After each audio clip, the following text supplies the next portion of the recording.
کسی گاؤں میں ایک نوجوان رہتا تھا۔ پڑھائی لکھائی جب ختم ہوئی تو والدین نے نوکری کے لیے دباؤ ڈالنا شروع کر دیا۔ کئی مہینے وہ نوکری کی تلاش میں پھرتا رہا لیکن کہیں نوکری نہ ملی۔ ایک دن تک ہار کر خود سے بولا، رزق تو اللہ کی ذات نے دینا ہے، اب میں نوکری کی تلاش میں نہیں پھروں گا بلکہ سکون سے زندگی گزاروں گا۔ اللہ رازق ہے تو گھر بیٹھے ہی رزق دے گا۔ اسی سوچ کے ساتھ یہ جوان صبح کی سیر کے لیے نکلا۔ سیر کے بعد گاؤں کے قریب سے گزرنے والی نہر کنارے جا کر بیٹھ گیا۔ ابھی بیٹھے 15 منٹ ہی ہوئے تھے کہ دیکھا ایک پتا نہر میں نیچے کی طرف بہتا ہوا آ رہا ہے۔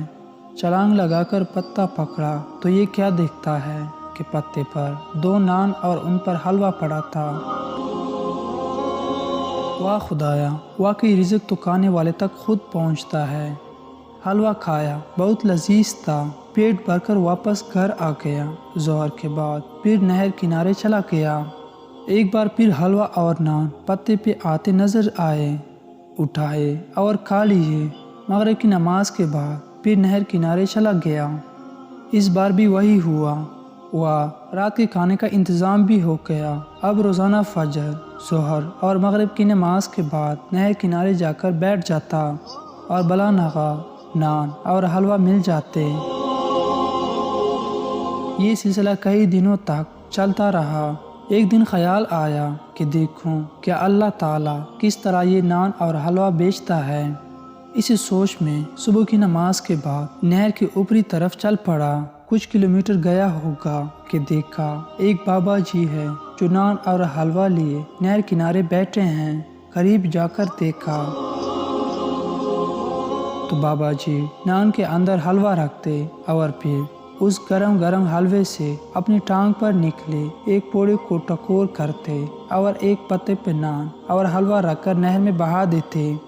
جوان کا دل ایک دم خراب ہونا شروع ہو گیا۔ اب کایاں آنے لگی، کیا میں اتنے دنوں سے یہ حلوہ اور نان کھا رہا تھا؟ بابا جی سے پوچھا، یہ ماجرا کیا ہے؟ بابا جی بولے، کئی دنوں سے پوڑا نکلا ہوا تھا جس کی وجہ سے بہت تکلیف تھی۔ حکیم کے پاس گیا تو حکیم نے مشورہ دیا کہ روزانہ دن میں 3 بار سوجی کے حلوے کو نان پر رکھ کر اس کی ٹکور کرو۔ سو میں فجر، ظہر اور مغرب کے بعد ادھر آ جاتا ہوں۔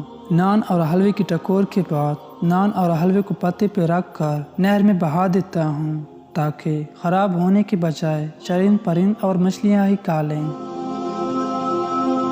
اللہ رازق ہے، رزق اللہ ہی نے دینا ہے۔ محنت اور کاہلی کے درمیان پل کا فرق ہے۔ جو محنت کرتے ہیں انہیں پاک اور صاف رزق ملتا ہے۔ جو کاہلی میں وقت گزارتے ہیں اور حالات کے سامنے ہتھیار ڈال دیتے ہیں، رزق تو انہیں بھی ملتا ہے مگر وہ رزق جس میں کراہت اور گندگی ہو۔